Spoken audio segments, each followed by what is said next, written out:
Hey everyone and welcome back to another video. In this video, I'm going to show you how to restart your Sony Bravia 7 TV. Now this video is going to be particularly useful for individuals. Let's say that you want to go ahead and restart your Sony Bravia 7 TV.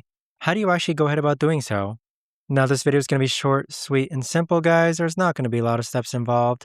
Now in order to do this, what you're first going to do is that you want to go into the home page of your Sony Bravia 7 TV. And then where it says Quick Settings, you're going to go ahead and click on Quick Settings. Next, you're going to go ahead and click on All Settings on the top right-hand corner. You want to go ahead and scroll all the way down. And then where it says System, click on System. And then afterwards, over here, you're going to scroll down again. And then where it says Restart, you're going to go ahead and click on Restart. So once you go ahead and click on Restart, so that should go ahead and restart your Sony Bravia 7 TV. But there you have it, guys. That right there is the best and easiest way that I know of to actually go ahead and restart your Sony Bravia 7 TV. If you guys know of a better or easier way to actually do this, let me know in the comments down below. I would love to know. Thanks so much for watching, everyone, and I'll see you guys all in the next video.